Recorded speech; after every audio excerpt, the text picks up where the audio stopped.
السلام علیکم ورحمۃ اللہ وبرکاتہ۔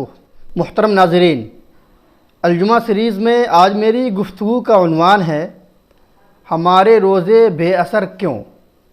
ہماری زندگی میں رمضان کا مبارک مہینہ نہ معلوم کتنی بار آیا اور گیا، اور یہ معلوم نہیں کہ آئندہ ہمیں یہ مبارک مہینہ کتنی بار ملے گا۔ لیکن افسوس کی بات یہ ہے کہ ہم میں سے اکثر لوگوں کے روزے ان کی زندگیوں میں تبدیلی پیدا نہیں کرتے۔ رمضان کے مہینے میں کچھ اثر تو رہتا ہے، لیکن جیسے ہی رمضان گزرا ہماری زندگی عام سی بسر ہونے لگتی ہے۔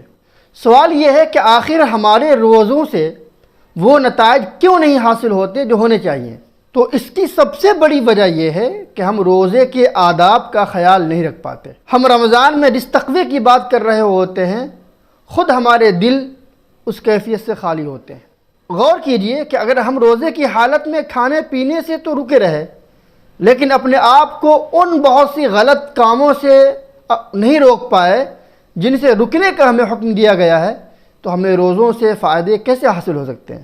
ہم روزہ رکھتے ہوئے بھی اپنی زبانوں، اپنی نگاہوں، اپنے کانوں اور اپنے دماغوں اور جسم کے دیگر اعضاء کو گناہوں سے محفوظ نہیں رکھ سکے، تو پھر ہمیں تقوی والی زندگی کیسے نصیب ہو سکتی ہے؟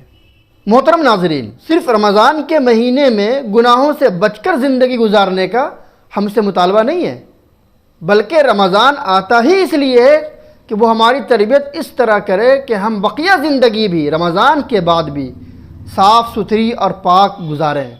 جب تک یہ کیفیت ہمارے اندر پیدا نہیں ہوگی اور ہر موسم میں نہیں ہوگی، اس وقت تک ہمیں روزوں سے فائدہ حاصل نہیں ہو سکتا۔